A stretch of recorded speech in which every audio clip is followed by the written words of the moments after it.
All right, we are live. Good morning, everybody. Good afternoon to all of our viewers. Although I think some of our viewers may not be tuning in today because Facebook Facebook decided to put the Bernie Sanders Brigade into review. We don't know why, but we are not able to stream on our usual platform, the Bernie Sanders Brigade page, until Facebook decides to approve of our page.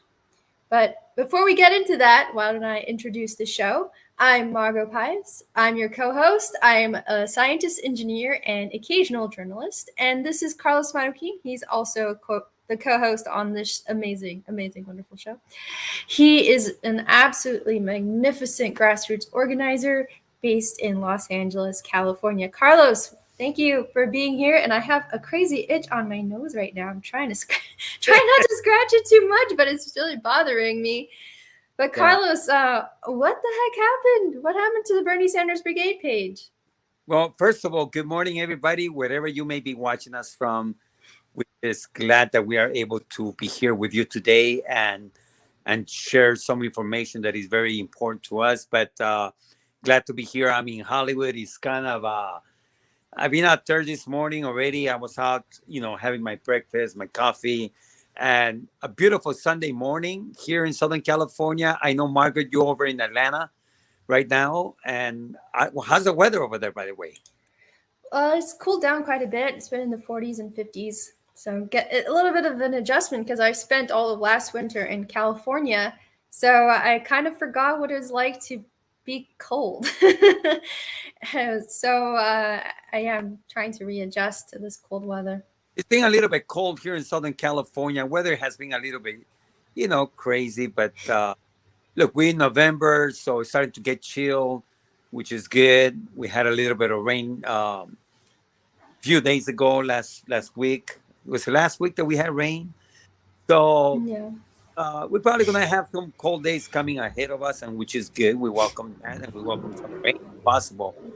But overall, we happy here in Southern California with a lot of things and a lot of things that we are not happy about. But today we're gonna talk politics, and we're gonna talk about the progressive movement, where we at with things, and we're very upset at Facebook. But it's nothing that we're surprised about. This is not the first time that the Bernie uh, Brigade Facebook page has been censored by Facebook, and we have been targeted many, many times. But this time they completely took the page down. So I don't have access to the page. We have no access to the page. When we go in there, it says that it's under review. That one of our administrators requested a review. How silly is that? You know, we're gonna ask for a review of our own page. Are you freaking stupid, Facebook? Excuse me, but are you stupid or what? You know, it makes no sense. We know that we're being targeted for political reasons. We know that already because it's not the first time that has happened. The last time it happened, it was just before the elections. So when we are in a critical time in the political arena, this is when we are censored by Facebook.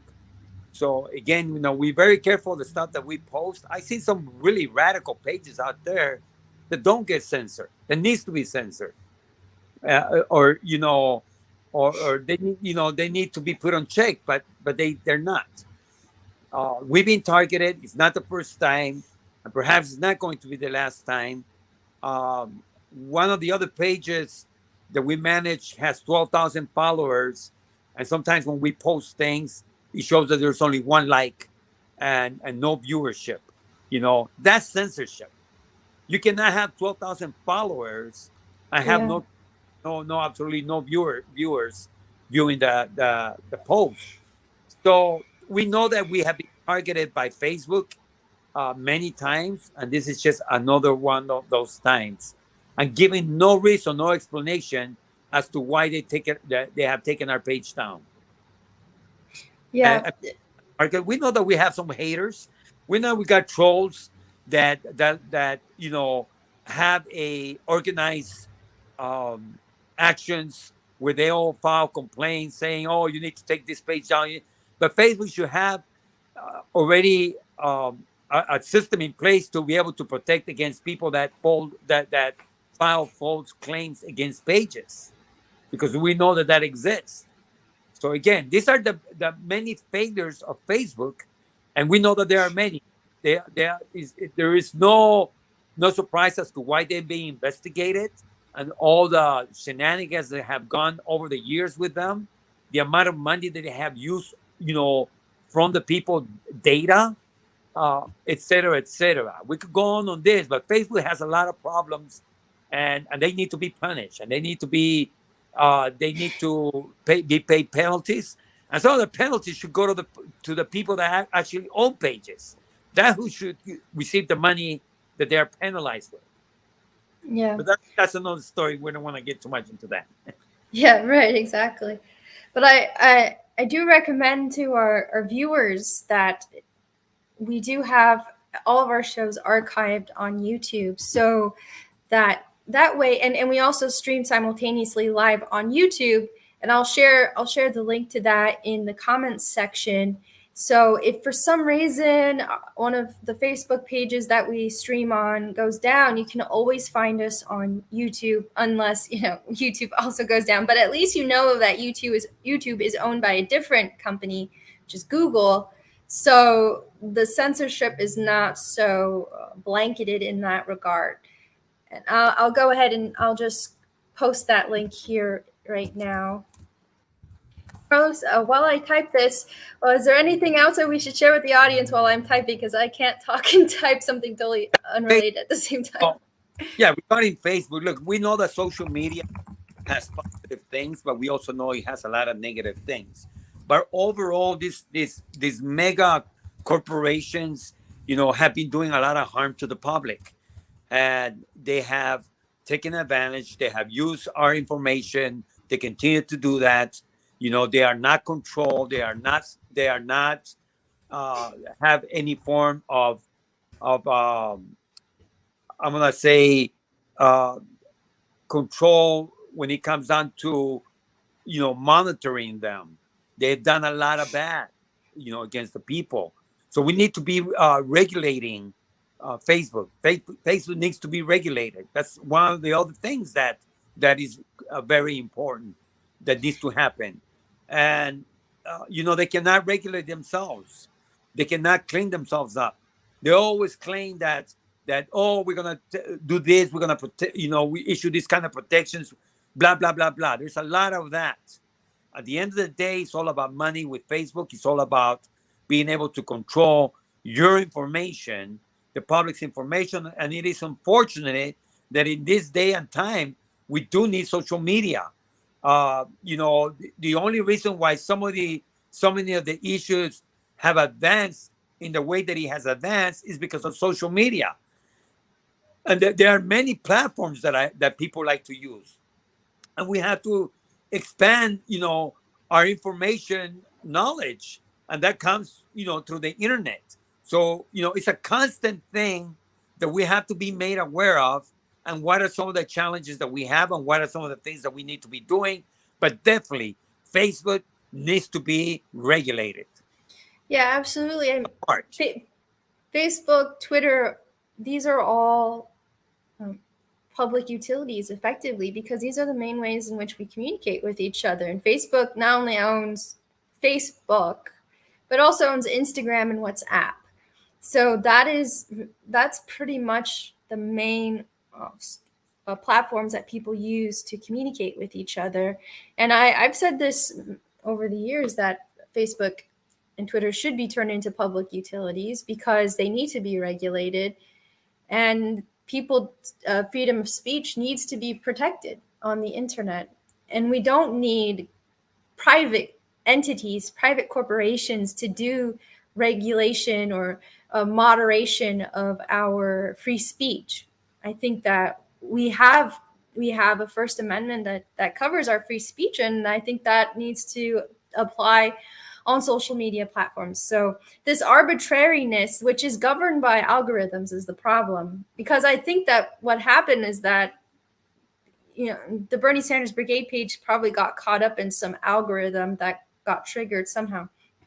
and was just put into review. And that happens a lot. And I think we're lucky so far that it hasn't been just outright deleted. It's just under review. So I'm hoping that by next week we'll have the page back up again. But if not, the show will continue whether the Bernie Sanders Brigade page is there or not. So please make sure that you subscribe and follow us on YouTube as well, because it's the only other platform we use that is not tied to the whole Facebook network. And let's mention a little bit about what the Bernie Sanders Brigade page is all about. Bernie Sanders Brigade page was created, to bring together Bernie followers. We pretty much have organized through the page. We have shared information regarding the platform that Bernie Sanders stands for. The Bernie Sanders Brigade page is about issues. We highlight issues that are important to the public. We provide information. That's what we do. We share information. We do have calls to action, such as events that we organize, and that we share with the public, so that public can be part of this. We do this openly, and has done this openly. We do live streams of events. We do a lot of interviews. We share information. That's what this page is all about. So clearly, for them to have put us at this level of censorship is concerning. Again, not surprising, because this is what these corporations do. But they have a ways of slowing us down. They have a way of limiting access to the general public, so that the word cannot go out. We share a lot of images. We break stories. There's many stories that we have broken through our page, sharing information that the mainstream media don't have access to many times. We do it from the ground. So this is why this page is very important. It's critical. Is because we do a public service that many times uh, mainstream media don't have access to, because we're doing it directly from the ground, and we are there at the moment of when it's happening, sometimes even before they are breaking stories, because we are organizing on the ground. We share information with people that organizes events, that organizes protests. So sometimes we are literally uh, on the front lines as breaking stories are happening. So this is why our page becomes a threat to the establishment. It becomes a threat uh, to corporations. Becomes a threat to mainstream media, is because we have an angle that many of them don't have. We have the trust of the public. People trust us. They come to us because of the kind of information that we share. So again, clearly, this has been a targeted effort by Facebook to remove information that we present to the public. There's many of our posts that sometimes are deleted, that we know that we never deleted, and all of a sudden they're no longer showing there. So there's many things that Facebook do or does that keeps general information being accessible to the general public, because it's a threat to them or their sponsors, or those people that finance and spend money with Facebook. We don't spend money with Facebook. We don't pay for ads. We don't do none of that stuff. So I think that's part of the other stuff that why we are targeted, is because you know we are not paying for any ads. We're not doing none of that stuff. All right, that was my spiel on that. I can hear your lost you sound. I had myself on mute. For anyone who's tuning in right now, just tuning in, just letting you know that the Facebook page that we usually live stream on, which is the Bernie Sanders Brigade page, was put in uh, pending review status, which means no one can actually access the page right now. So we're streaming onto a few other Facebook pages in lieu of that, and also asking people to please subscribe on my old reporting channel on YouTube, Inside Out News, because we've been archiving all of the shows there from the very beginning. So we have this backup. So if you have not yet subscribed there, I do recommend that you do, because if for some reason the Bernie Sanders Brigade page does not come back, we will still be doing the show, but we have to now kind of rebuild our audience on a different platform. And it's a little bit of a challenge to do that, because it requires actually a little bit more effort on my part to actually cut up the show and stuff and make it friendly to the YouTube algorithm, which is not something that I really want to do, but I may have to if it comes down to that, because we do bring on a lot of amazing guests, and we have a different perspective that a lot of other people, even I would say even within our own kind of progressive community of punditry that you find online, I think that we also have a different perspective from them. I think we try to bring in much more of a grassroots approach to this, bring in organizers, and not just the usual talking heads. Although we love Noam Chomsky and etc. But this movement is made up of so many other people as well, and we really focus on that here. So, in case for some reason the Bernie Sanders Brigade page does not come back online, please make sure that you are following us on YouTube at Inside Out News. We always simulcast there. And all of our shows, as I said, are archived there. So thank you very much, everyone, for tuning in on our different page today. Carlos, why don't we get into the latest in the news? Because there's a lot going on, in particular related to climate change and the labor movement. There's a lot of strikes going on, and there's just so much to talk about. And I used the graphic of the bad Biden graphic, because I think that Biden is not doing a very good job. So bad Biden today, very Yeah, bad. right. Many problems with this administration because of the fact that you know we keep seeing nothing but failures. To this point, is we haven't seen what you know we I'm gonna say quote unquote hope, because our hope is very weak when it comes to this kind of administration, because we already knew what you know Biden has been about over the years. So to not surprise of what has happened, um, this week we had a vote for the infrastructure bill that actually passed, and I'm going to say infrastructure bill uh, that was passed, but it's not what it was needed. It's a lot to talk about on this, and we're gonna talk about it. But um, Let's Chen, talk about yeah, it. it was they celebrated a passage of a bill that pretty much needed to pass 20 years ago.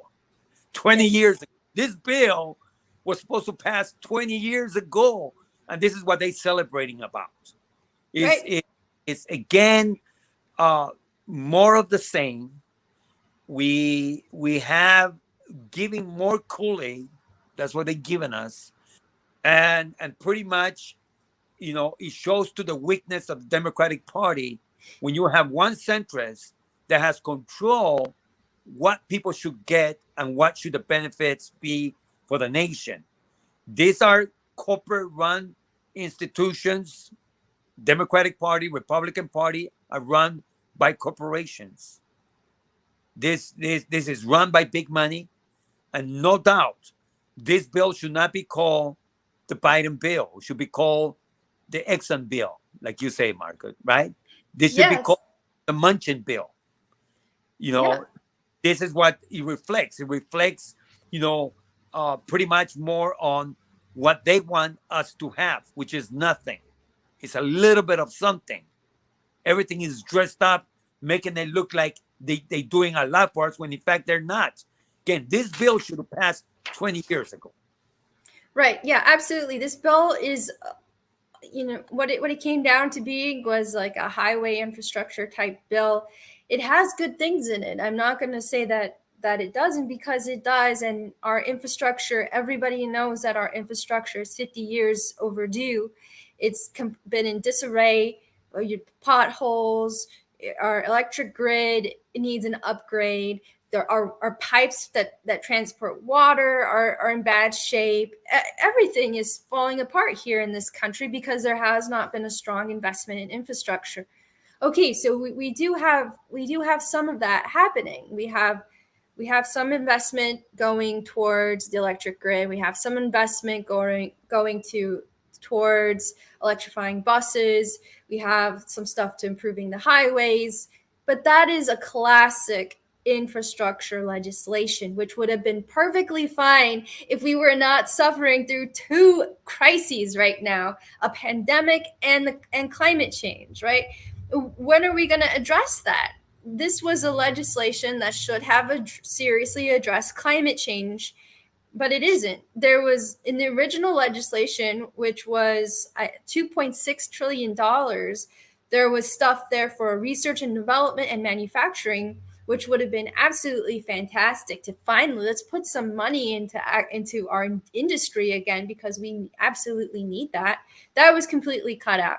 There was funding for housing, schools, improving buildings like that, and that was completely cut out. There was funding for home and community based care, incredibly important, especially during the pandemic, and that was completely cut out. And then, most important, well, I wouldn't say most importantly, but for the climate crisis, the most important thing that was in there had to do with these clean energy credits, these renewable energy incentives. And if you understand anything about the economy, you know that incentives are very important, and that was completely removed. And that's why I was telling Carlos before the show that this is more like the Exxon infrastructure bill, because this is exactly what Exxon wanted. They wanted to water it down into an highway infrastructure bill, remove all the renewable energy stuff, remove that research and development, because they don't want a threat to their oil industry profits.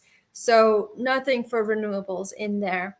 And what's the saving grace for that? Well, it was supposed to be the reconciliation bill. And that's the thing that the progressives and the squad in particular were fighting for, saying we must couple these two bills. We must pass them both simultaneously.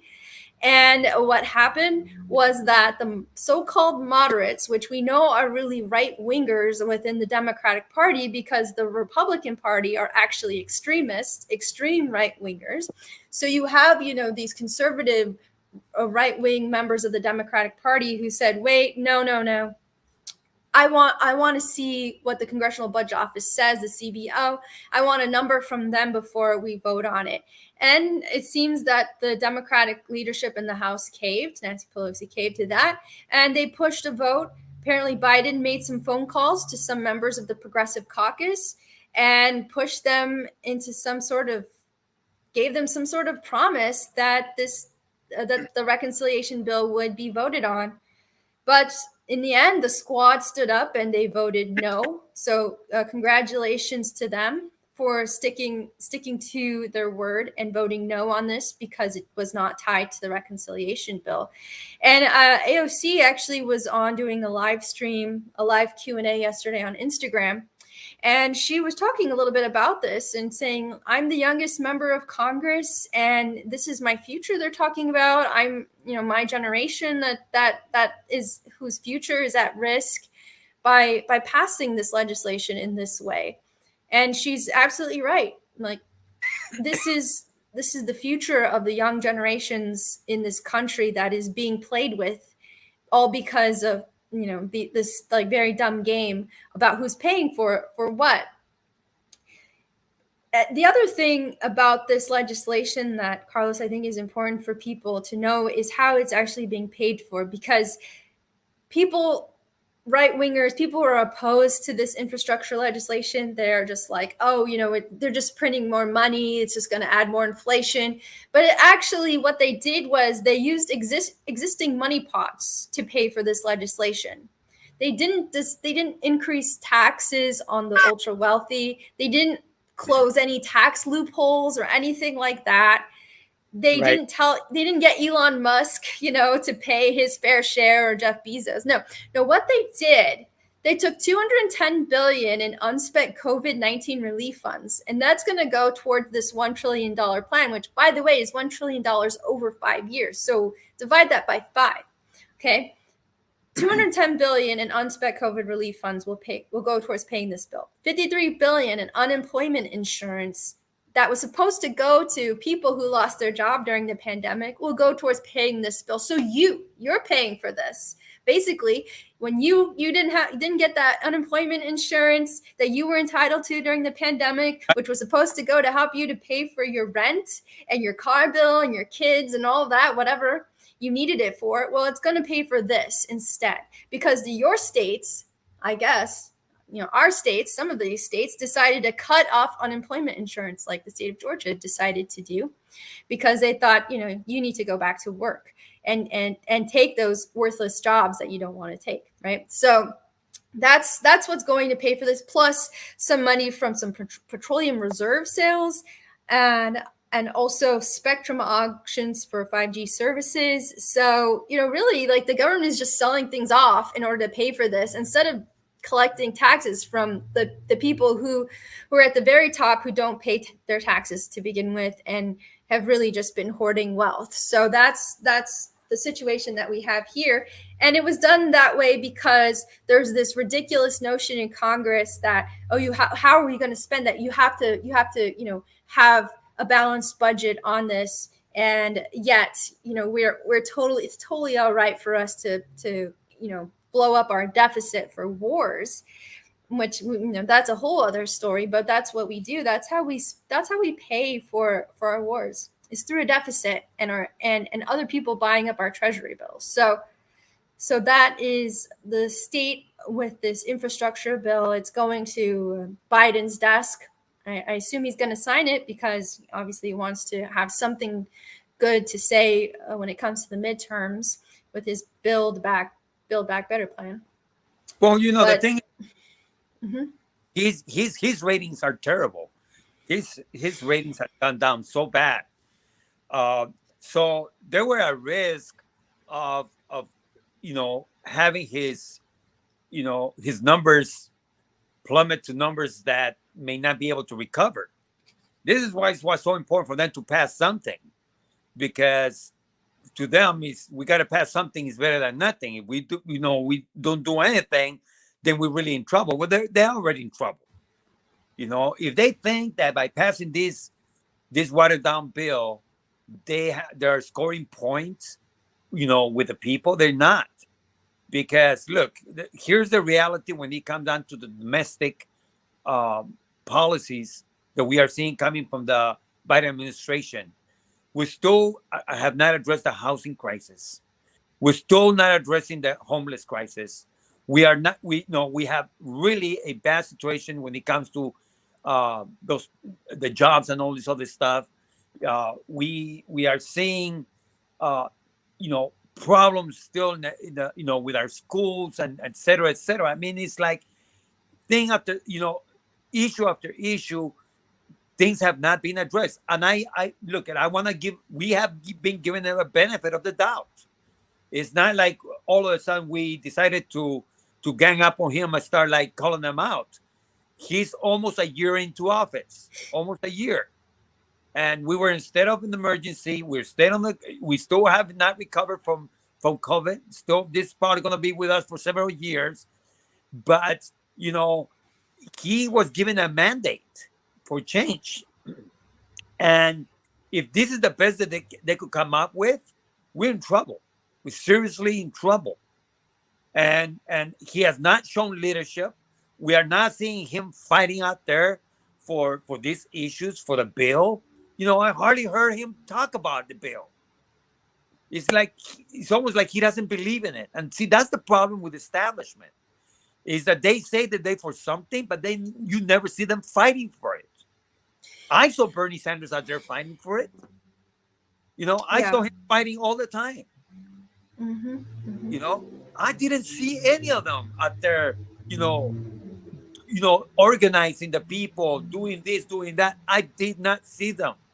Yeah, so they can be applauding him for this, when in fact, like we say, this should have been done 10 years ago, 20 years ago. Our roads have been in a bad state for years, for decades already. We have plumbing that is so bad We see that happening in our, especially in the big cities, where the infrastructure, the plumbing infrastructure for the city is so bad. The pipes, you have pipes breaking everywhere. So this should have been done years ago.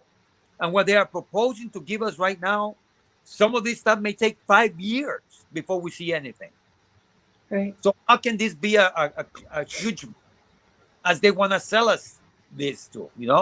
It's, yeah, it's nice, some of these things that we're going to have. We should have this long time ago. This is just putting a front, making it look pretty. As we're discussing with Margaret, is, using the example as, yeah, here's some money to fix the front yard of your house, but let's not worry about if there's a storm coming, how we're going to deal with, you know, with making sure that your home will be safe, from the Right. Yeah. Yeah, right. it's like saying, well, here's some money to do some home improvement, but by the way, there's a really bad storm coming that's going to totally flood your house and destroy it in the next year. But we're not going to help you protect your home from that. But hey, at least you're going to have a really nice kitchen, Right. right? That's what this infrastructure bill reminds me of. And like I said, we do need these upgrades on our infrastructure. Absolutely, we're not taking away from that. But the fact is that we're in an emergency, and within a decade, we're heading in a very, very scary place. We're heading towards 1.5 degrees Celsius warming and beyond right now, because our political leadership is not taking the climate crisis seriously. And they're really, I think that even though they're not publicly saying this, I actually think that our leaders have completely given up on 1.5 degrees Celsius as the base, as the upper threshold in terms of warming. I actually think that they're willing to go to 2 degrees Celsius, and it doesn't surprise me, because the Paris climate agreement was not for 1.5 degrees Celsius. It was for 2 degrees Celsius, but with an aim towards keeping it at 1.5 degrees Celsius. And people are kind of like,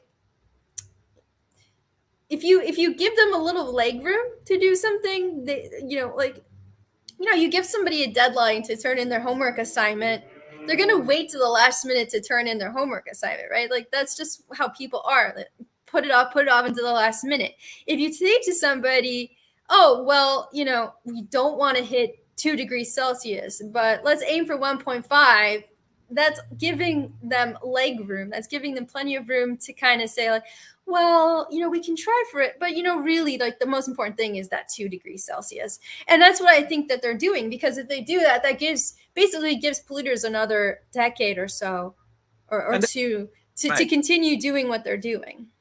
And the problem is that they, who are the ones that are writing the policies in Washington? It's not the politicians. It's Exxon, is Amazon. These are the people that write the policies for them. So they don't have the best interest of the public. They're always looking out for the bottom line. They don't Mm-hmm. care about the climate change. They're more worried about going into space than fixing the problems here at home. That's what their priorities are. That's what they have been. That's how it is. So that those are some of the stuff that we are looking at right now, is the fact that they are not being proactive. They are not seriously considering climate change.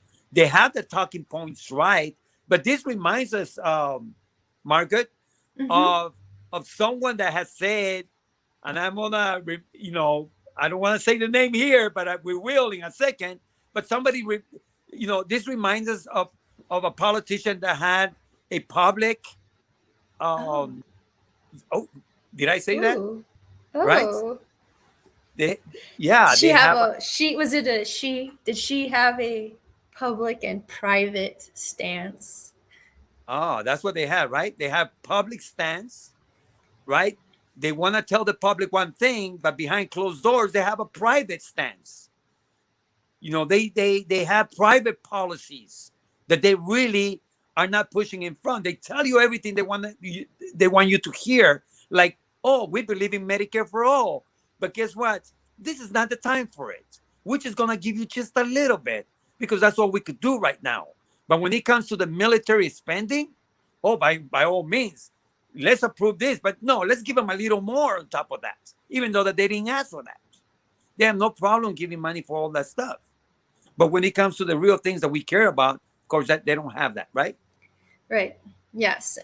Yes, there's a very well-known politician who had a public and private stance on many things, and that's I think why we supported Bernie Sanders in that presidential campaign.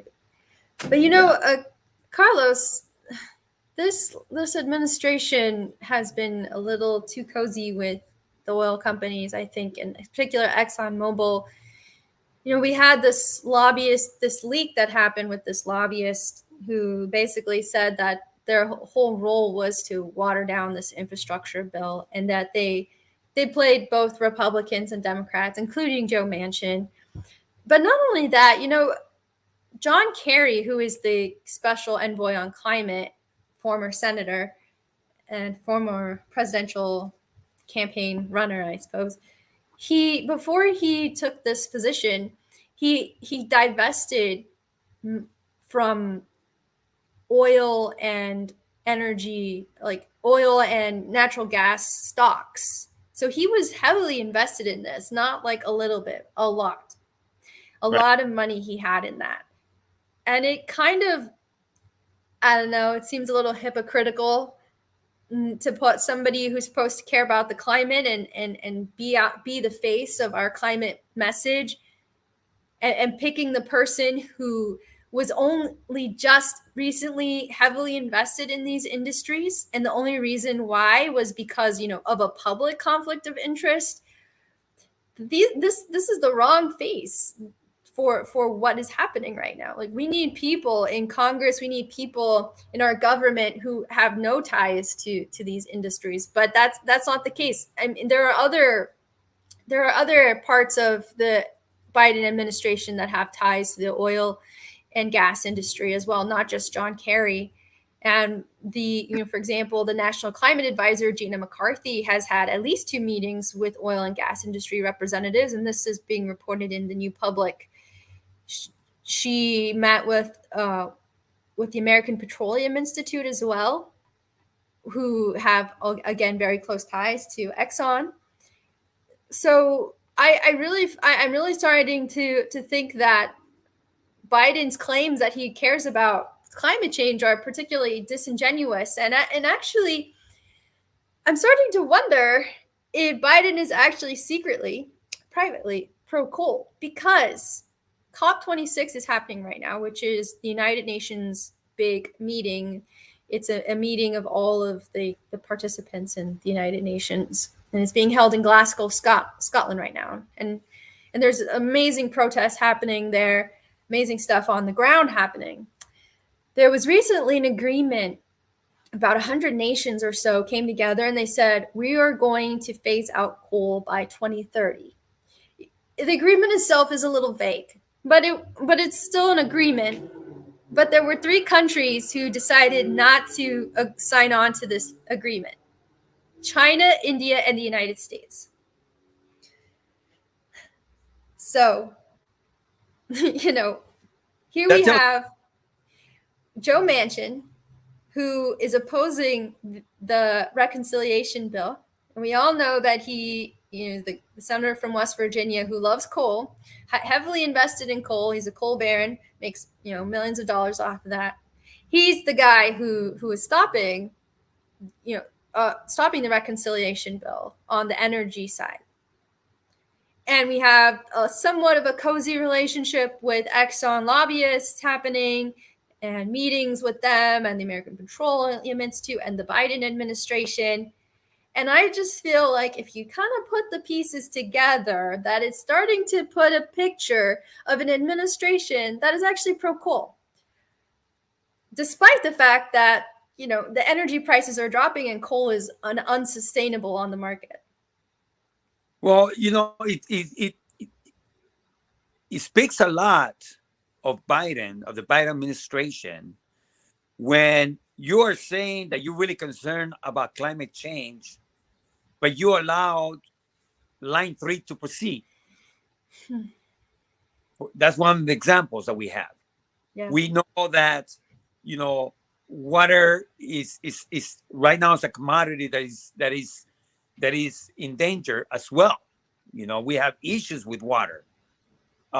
We have issues with pollution and this and that. But when you allow these policies to continue, but you telling the public that you're against it or that you're concerned and this and that, you know, this is why that people don't trust politicians.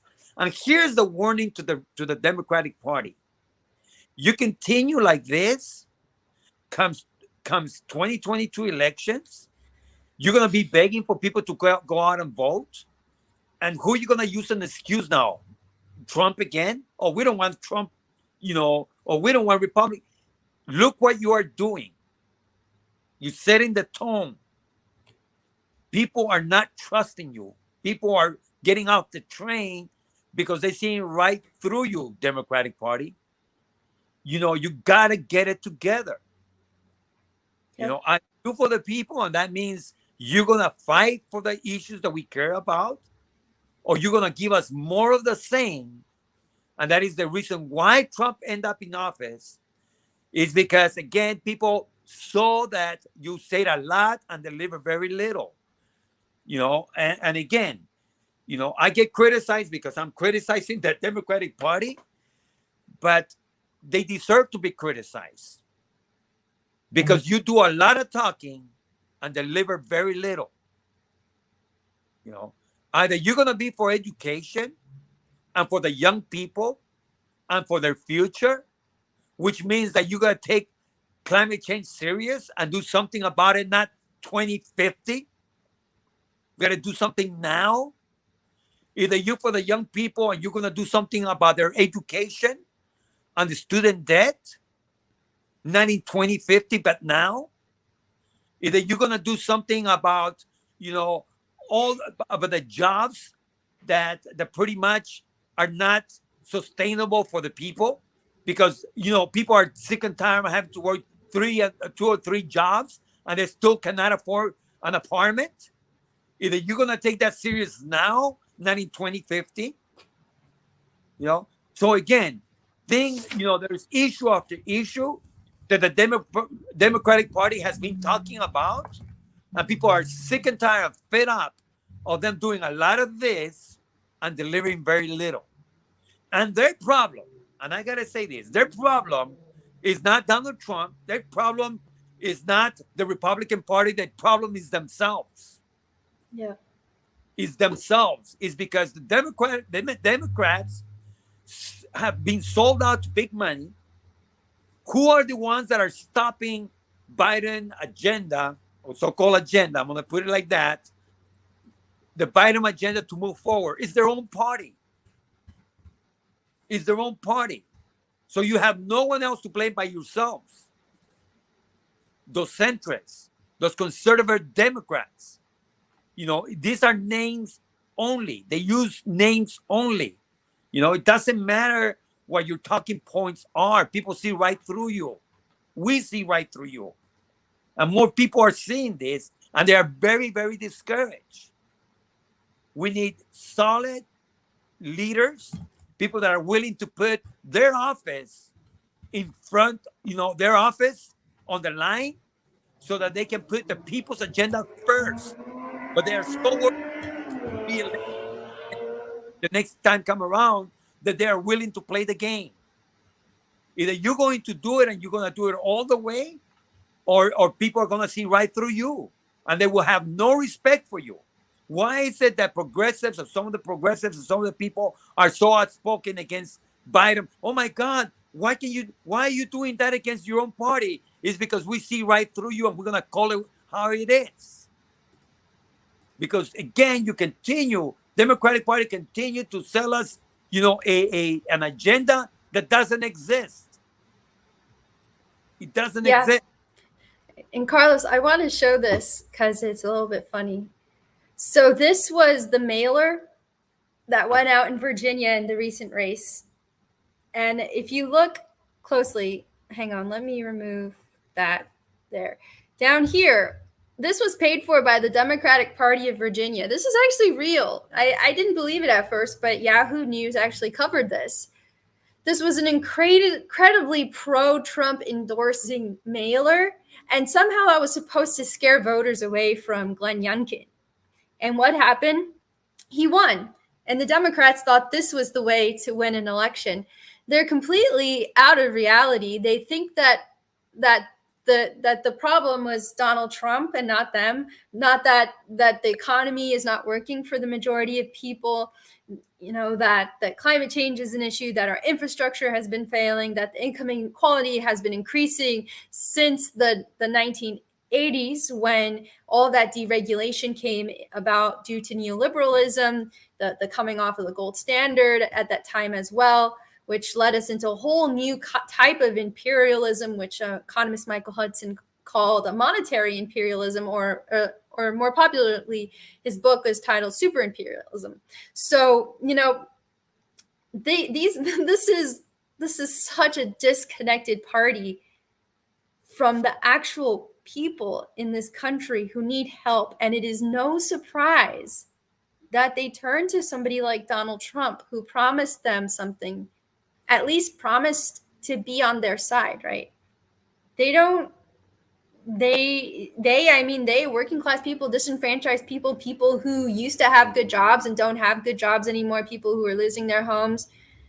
If the Democratic Party doesn't connect with them on those issues, on the things that matter, they're not going to win the next election. And they're already talking about this in the same way that Donald Trump talked about this, where he's like, oh, they're going to steal the election. I'm hearing this again, like, oh, Donald Trump's going to steal the next election. Well, yeah, you're just setting up an excuse for yourself, right?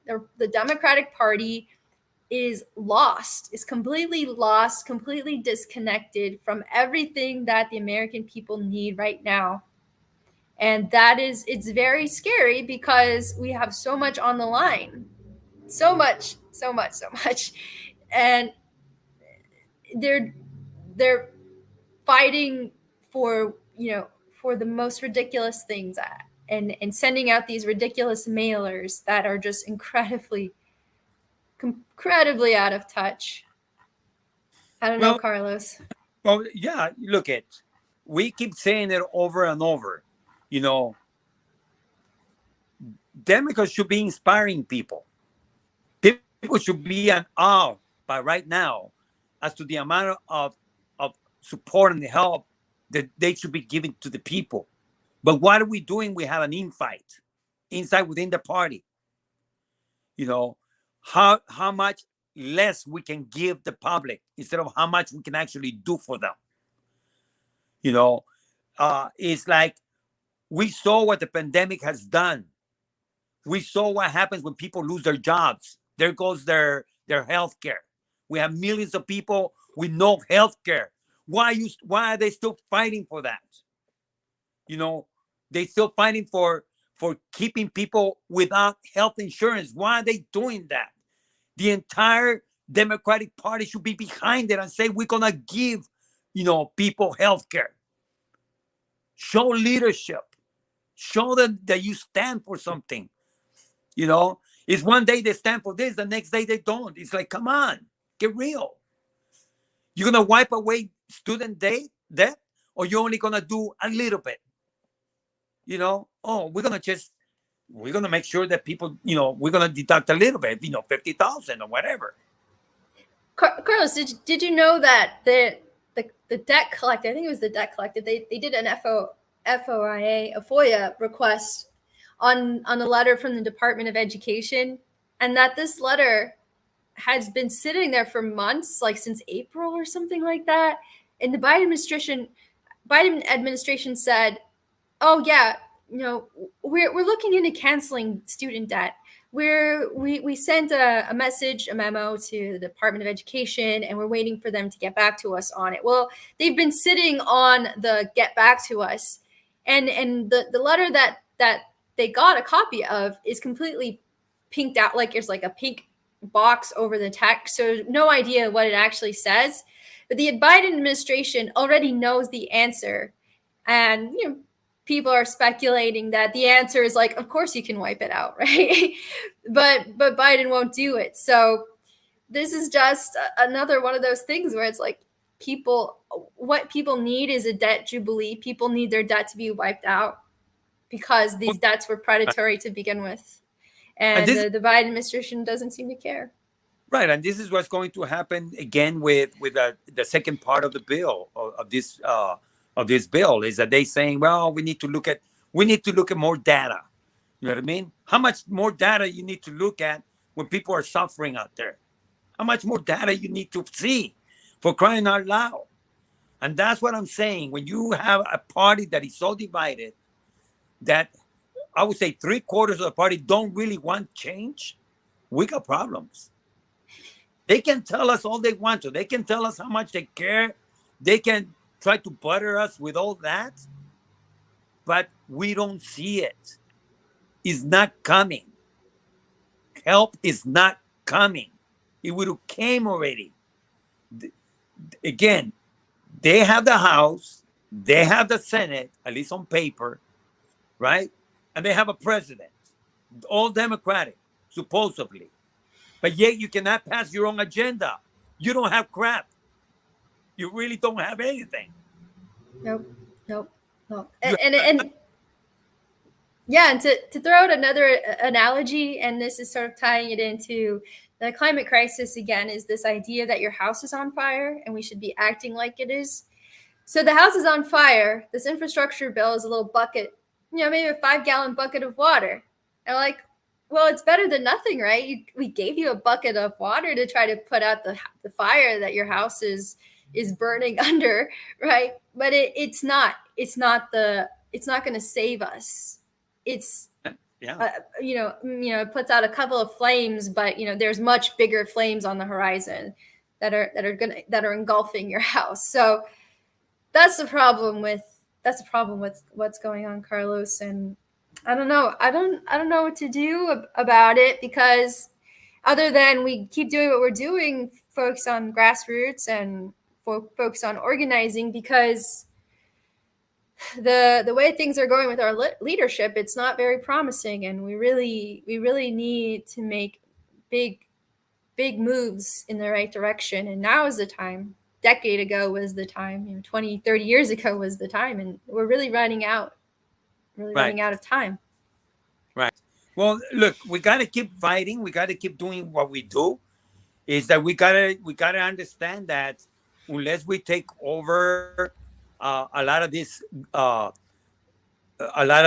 seats that come available, unless we take over them, we are going to see the same people in control. We got to get down involved in local politics. We got to be out there running for office and start taking a lot of these seats at every level of government. Look what Republicans are doing. They sending their crazies into Congress, and by the way, they get all the media attention because they're so crazy, and the media is doing exactly that they did in 2016 when they were giving all the airtime to Donald Trump. They're giving that all the airtime to the crazies in the Republican Party because according to them, they're saying crazy things, but they building them up. So that's another story. But look, we gotta get involved. We gotta participate. We gotta start, thinking bigger. We gotta get involved. We gotta run for office, and you gotta start taking, a lot of these seats because that's how you actually gain the power. Right now, we don't have the power. I know that there's a squad. There were 6 members of Congress that voted against, Democratic Party that voted against this bill, and that was the squad. But yeah, okay, so they voted against it, but we need a lot more to be part of us. And right now, we don't have any kind of majority. But again, there's a lot of stuff that can be done. We cannot get discouraged. We got to keep fighting back. We got to keep doing what we're doing, organizing on the ground. And that's where our strength is. Our strength is with the people, among ourselves. but we have to do it in a very disciplined and organized way. We got to start fighting with each other. Progressives are just like the establishment. We are just so divided. We cannot get nothing done. Why? Because progressives are fighting each other. Got to cut that out. Come on, guys. Come on, people. Time to my people now. We are there fighting each other. And again, look, I was talking to Nina Turner the other day when she was here in town, and we talked a little bit about, the fact that progressives like to attack each other. And I see how they attack Nina Turner because progressives want her to be like super perfect. It may not happen. We all make mistakes, or we all, dealing with a lot of things. But what we need to do is embrace, the positive things that we have. We have to build on that. We cannot continue to tear each other apart. We gotta help each other out. We gotta build each other up. We have to build the stuff that is already working for us, and not fight against each other. Our enemy is big money. We know that. We gotta do whatever it takes to be able to start overcoming in these local elections and start winning. We have 2 members of the city council here that are more progressive than the rest of them, that are progressive. We have Bonnie and we have Raman. So again, Nithya, we need to do whatever we can to support them. And that's how we win. That's how we build. But we cannot be tearing each other up. Right. Yeah, absolutely. And we can't just sit back and make fun of other people for trying either, even though they're not perfect.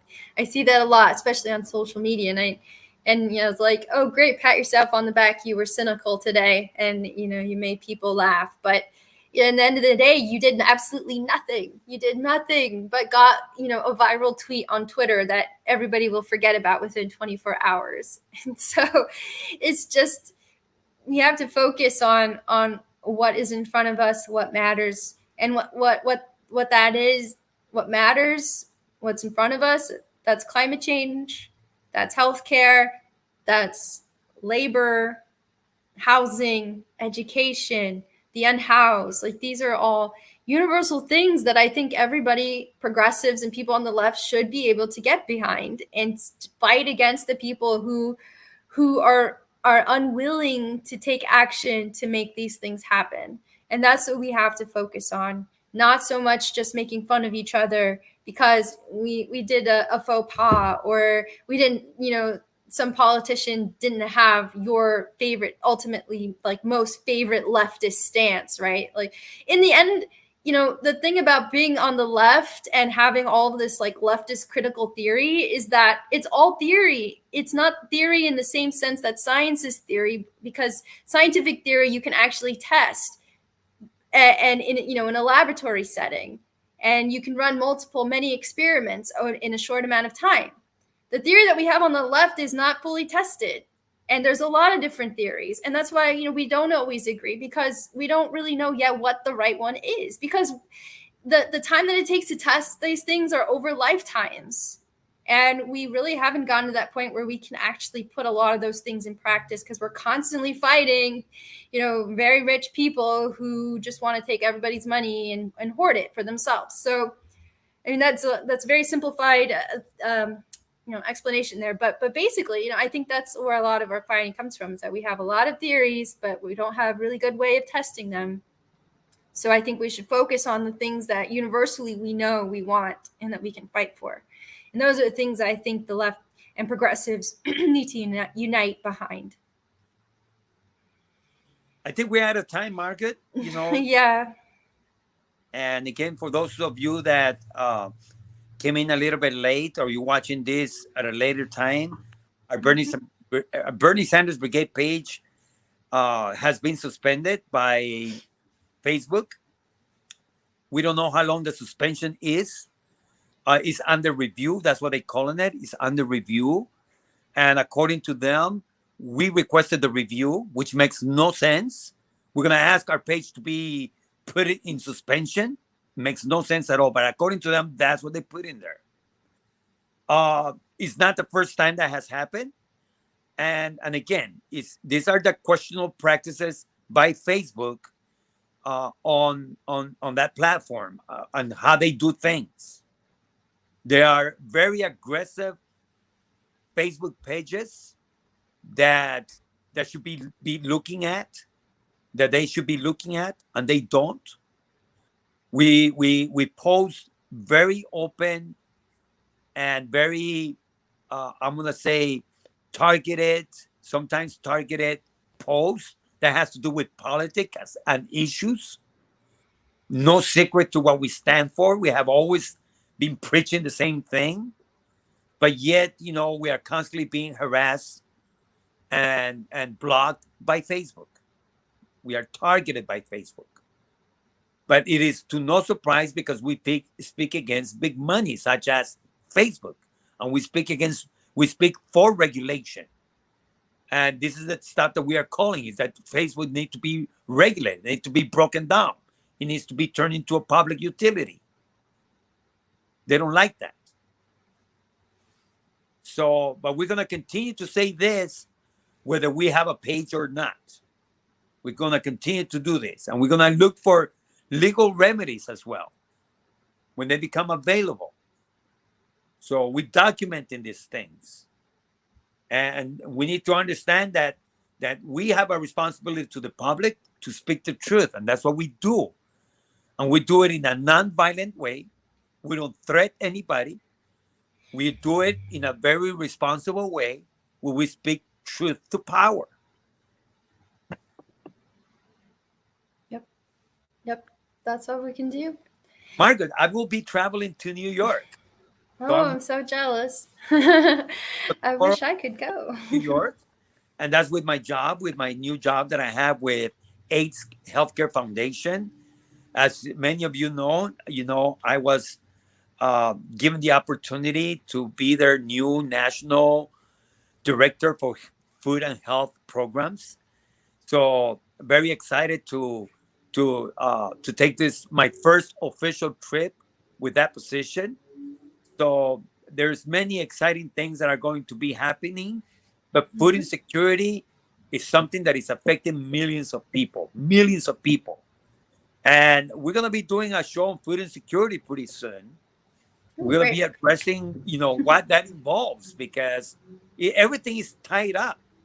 When you cannot pay your rent and then you don't have enough money to buy food and put food on the table, when you're not earning enough wages to buy, that just the necessities of life, this is why people are in the situation they're in. So we need to address food insecurity. And we're gonna do that, as much as I can with this great organization that's giving me the opportunity. We're gonna be doing a lot of work when it comes to addressing food insecurity in many of our communities. Awesome, Carlos. I can't wait to do that show. Well, we are definitely out of time, but just a reminder because the Bernie Sanders Brigade page, which is our main streaming outlet, is currently on pending review, so it's blocked from the public's eye for an indeterminate amount of time. We're working on that, trying to get it back up. But in the case that that doesn't happen, we also simulcast on YouTube, which is not owned by Facebook, on my old reporting channel called Inside Out News. So below here in the lower third, you can see the address. That's youtube.com/Inside Out News. All of our shows are archived there, going back to our very first show, plus all of my old Occupy reporting is there. So if you want to keep up with us, please also follow us, hit the subscription button on YouTube, because if our Facebook presence goes down, at least we have YouTube available for us there. So again, please subscribe to us on YouTube, because this Facebook censorship stuff is a little bit crazy, and we're really just trying to do a good something in the public good here. We're not trying to trick anybody or spread lies or fake news. We're really just trying to connect with fellow progressives and other people on the left and bring on really interesting guests who are part of the movement, who are organizers, who work within the politics of government, who work outside of that. And all of that is just so that we can have the things that we deserve as people: housing, healthcare, education, something to come home to when you're older, social security, things like that. We're not asking for much. So I don't know why Facebook doesn't like us, but we're not asking for a lot here. Well, Carlos, I think it's time for us to sign off. We're over the hour now. So any last words before I do our final call? Well, I want to give a shout out to our organizers throughout uh, here in California for their amazing work that they do. We are looking at the Rose Parade coming up as how we can bring uh, the issue of climate change to the forefront during the parade. So we are looking to organize in many areas regarding that. So very excited. Stay tuned because we're going to be giving some important information coming up. We have now Thanksgiving coming ahead of us. So we're looking as to what is it that we can do to help those people that are in need right now. But thank you again for all the support that you've given us over the years. And thank you for those people that follow this page at California for Bernie Sanders, California Latinos for Bernie Sanders. This page was established to be able to bring Latinos, Latinx, together and to share, the things that we all have in common. But we are so thankful for being able to have you hosting us today here on this page. Thank you for participating, for getting involved, for sharing the videos. You are the reason why we're here. Yep. Thank you, everyone. Thank you to all of our viewers for joining us on this Sunday morning or Sunday afternoon, depending on where you're at right now in the country. You've been watching Stand Up Fight Back, where we discuss strategy and analysis for the progressive movement. I'm your co-host, Margot Paez, and over here is Carlo Marroquin, your other amazing co-host on the show. We broadcast live every Sunday morning, 10 a.m. Pacific time, 1 p.m. Eastern time, usually on the Bernie Sanders Brigade page, but for now, we are simulcasting on the California Latinos for Bernie page and also on Inside Out News on YouTube. So please tune in. Please hit the follow button. Please hit the subscribe button. And please share us with everyone you know, because we are a very different show from most of the progressive shows out there. We actually do bring on guests who are actively involved in the movement, not just because they get a lot of views or they have a lot of followers. So we really highlight the work that you do and the work that people you know do, because these are the people who get things done. So thank you. We'll be back again next Sunday at 10 a.m. Pacific time, 1 p.m. Eastern time. Please take care of yourself. Please get vaccinated, wear a mask, etc., etc., etc. And we'll see you again soon. Thanks, everybody. Have a really, really